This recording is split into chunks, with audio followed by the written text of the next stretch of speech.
Hello student, आज हम class 11th commerce, हमारा जो सब्जेक्ट है business S economics English medium, उसके चैप्टर नंबर 4 की बात करेंगे।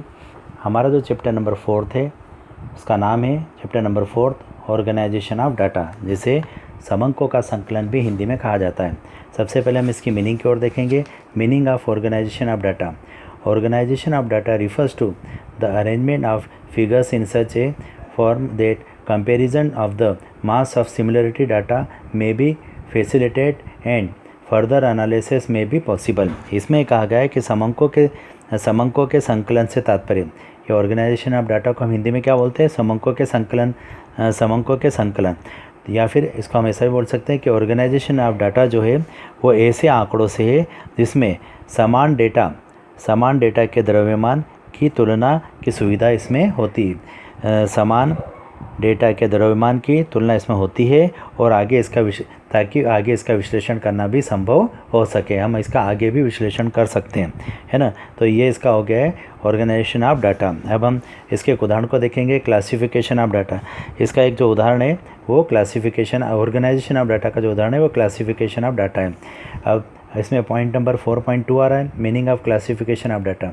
The process of grouping data according to their characteristics is known as classification of data. हम ये कह सकते हैं कि आंकड़े मतलब डाटा को उनकी विशेषताओं मतलब कैरेक्टरिस्टिक्स के अनुसार ग्रुपिंग करने की प्रक्रिया को, डाटा को उनकी विशेषताओं के अनुसार समूहीकरण करने की प्रक्रिया को समंकों के वर्गीकरण के रूप में जाना जाता है, मतलब क्लासिफिकेशन ऑफ डाटा के रूप में जाना जाता है। तो यहाँ हम क्या करते हैं, हमारा जो डेटा होता है उसको कैरेक्टरिस्टिक्स के अनुसार ग्रुपिंग में करते हैं, और ये जो प्रक्रिया हम करते हैं इस प्रक्रिया को हम क्या बोलते हैं? क्लासिफिकेशन ऑफ डाटा कहते हैं। एक डेफिनेशन दे रखी है, definition of classification of data. According to Copper and Smith, classification is the grouping of related facts into classes. ये क्लास यहाँ पे बता रखा है वर्गीकरण संबंधित तथ्यों का कक्षाओं में समूहीकरण से है। वर्गीकरण संबंधित तथ्यों का कक्षाओं में समूहीकरण से है। अब हम चलते हैं 4.4 में। 4.4 में हमारी बुक में यहाँ पर बतलाया गया है ऑब्जेक्टिव ऑफ क्लासिफिकेशन। इसके ऑब्जेक्टिव्स को हम देखेंगे कि क्या क्या इसके उद्देश्य है, या इस ऑब्जेक्टिव्स को हम इसके कार्य से भी प्रदर्शित कर सकते हैं। तो ये कार्य भी अगर परीक्षा में पूछा जाता है या उद्देश्य भी पूछा जाता है तो आपको इन्हीं को परीक्षाओं में लिखना होगा। तो इसके बाद इसके उद्देश्य की ओर हम जाएंगे, जिसमें सबसे पहला पॉइंट आ रहा है to make the data simple and brief. इसमें इन्होंने कहा है कि classification remove the complexity of data and data becomes easy to understand।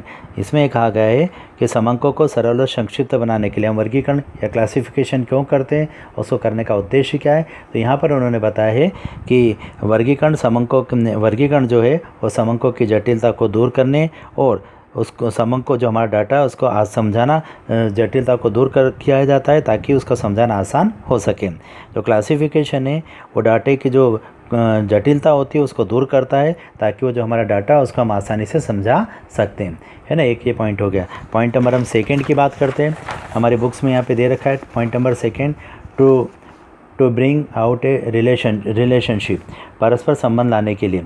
तो यहाँ पर बता रखा है classification enable to understand the mutual relationship between the data, कि जो हमारा क्लासिफिकेशन है वो क्लासिफिकेशन डाटा के बीच आपसी संबंध को समझाने में सक्षम बनता है।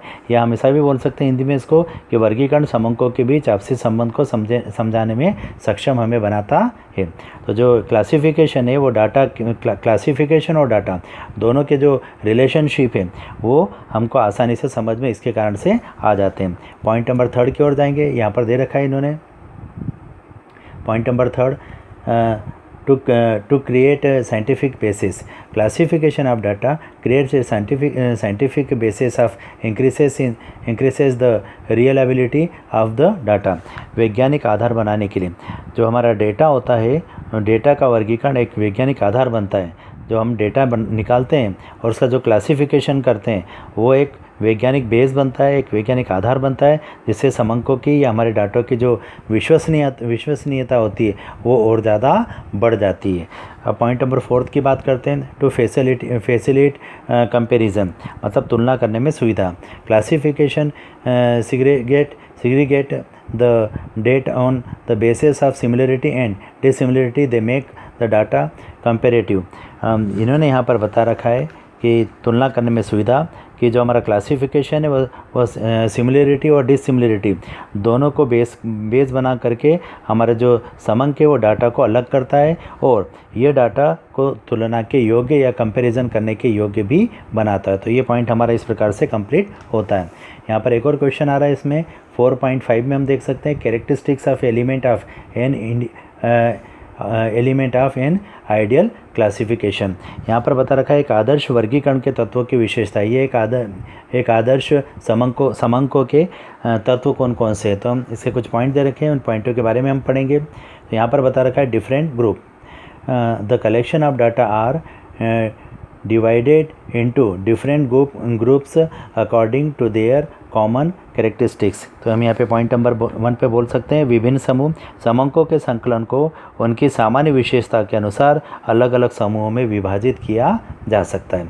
पॉइंट नंबर 2 आ रहा हमारा होमोजेनिटी, जिसको हम बोल सकते हैं एक रूपता या सजाती भी इसको कहा जाता है, कि एक रूप वाले जो हमारे आंकड़े होते हैं या एक रूप वाले जो हमारे समंक होते हैं या डेटा होता है उनको एक समूह में रखा जाता है। इसमें हम क्या करते हैं, एक रूप वाले जो भी हमारे डाटा होते हैं उसको एक ग्रुप में हम क्या करते हैं, इसमें रखते हैं। इसलिए इसको हमारा जो पॉइंट बोला है इसको होमोजेनिटी बोलाएगा। पॉइंट नंबर 3 की बात करते हैं, यूनिटी ऑफ डाइवर्सिटी के बारे में बात करते हैं। तो इन्होंने बताया पॉइंट नंबर 3 में the collection of data are classified in such a way that they make unity in diversity. इसमें ये कहा गया है अनेकता में एकता, यूनिटी इन डाइवर्सिटी। एकत्रित आंकड़े, जो हमने आंकड़ों को या डाटा को इकट्ठा किया है वो इस तरह से उसका क्लासिफिकेशन किया जाता है। जो डाटा हमारे पास इकट्ठे होते हैं उसको इस प्रकार से हम क्लासिफिकेशन करते हैं ताकि हमारे जो है विविधता में एकता बनाए रखें। पॉइंट नंबर 4 की बात करते हैं, इजीली अंडरस्टेबल।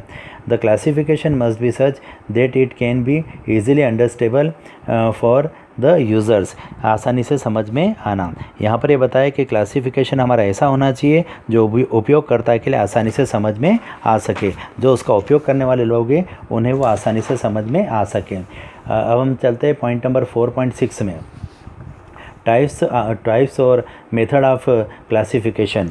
जो हमारा क्लासिफिकेशन उसके प्रकार और उसकी विधियाँ हैं। क्लासिफिकेशन को वर्गीकरण भी कहा जाता है। इसकी 5 विधियाँ हैं या टाइप्स के होते हैं, 5 टाइप के होते हैं।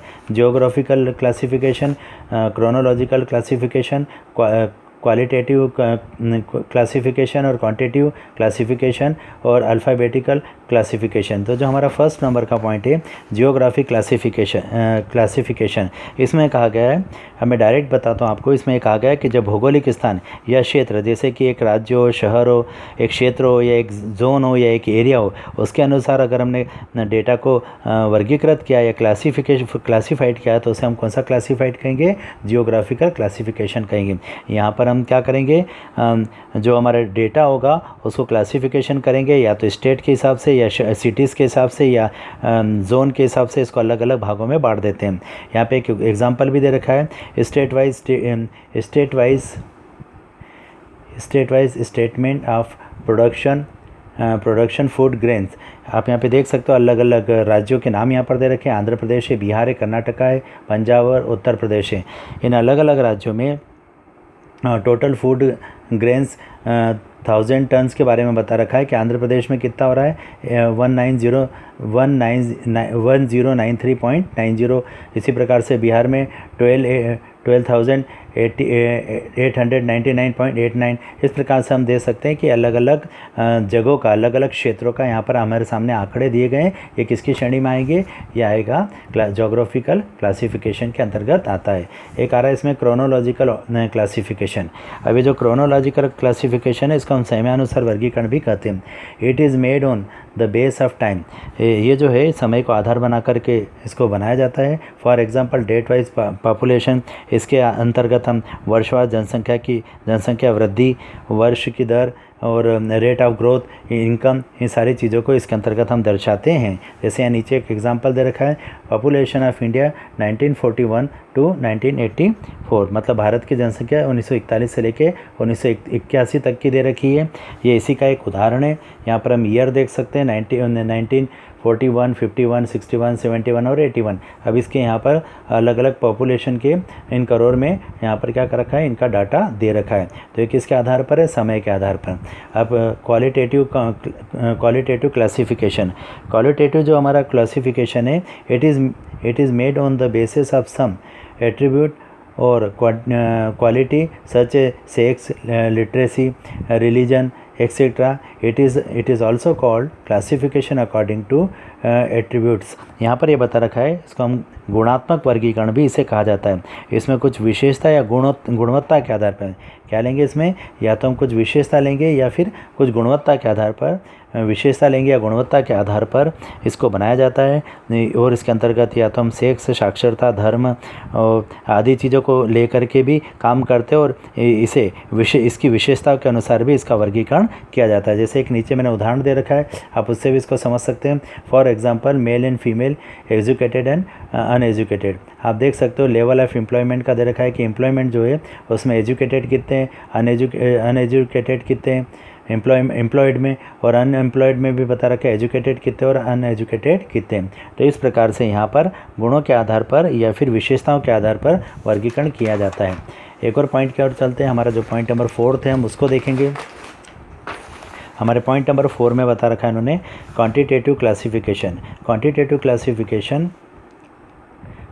Quantitative classification refers to the classification of data according to some characteristics that can be measured, such as height, weights, income, sales, profit, production etcetera. मतलब मात्रा या संख्यात्मक वर्गीकरण, इसको हम मात्रात्मक या संख्यात्मक वर्गीकरण भी कर सकते हैं।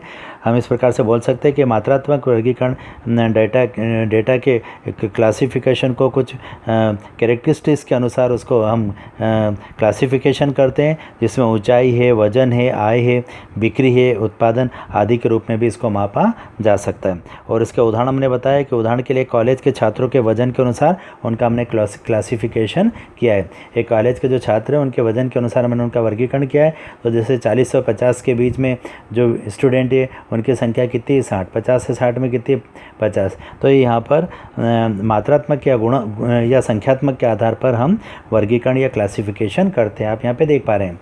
उसके बाद एक लास्ट आता है हमारा alphabetical classification. when the data are arranged according to alphabetical order, it is called alphabetical classification। यहाँ पर ये बता रखा है क्रमिक वर्गीकरण, इसको वर्णानुक्रम वर्गीकरण भी कहा जा सकता है। तो जब हमारा जो डेटा है उसको अल्फ़ाबेटिकल के अनुसार व्यवस्थित किया जाता है तो इसे क्रमिक वर्गीकरण या फिर अल्फ़ाबेटिकल क्लासिफिकेशन कहा जाता है। उदाहरण के लिए भारत में जनसंख्या उसके राज्य के घनत्व के हिसाब से वर्णमाला के जो अक्षर हैं हमारे उसके हिसाब से यहाँ पर दर्शाया गया है। जैसा कि आप यहाँ देख पा रहे होंगे, एक एग्जाम्पल दे रखा है, the density of population in alphabetical order, name of state, Andhra Pradesh में कितना है, असम में कितना है, बिहार में कितना है, गुजरात में, हरियाणा में, हिमाचल प्रदेश में और केरला में कितना है। इस प्रकार से ये बतलाया गया है। तो यहाँ पर 2-2 नंबर के क्वेश्चन बनते हैं, छोटे छोटे परीक्षा में पूछे जाएंगे। आपको मैं इनके नोट्स भी भेज दूँगा, तो इसकी तैयारी बहुत ही अच्छे से करना है। और ये वीडियो हमारा यहीं पर समाप्त होता है।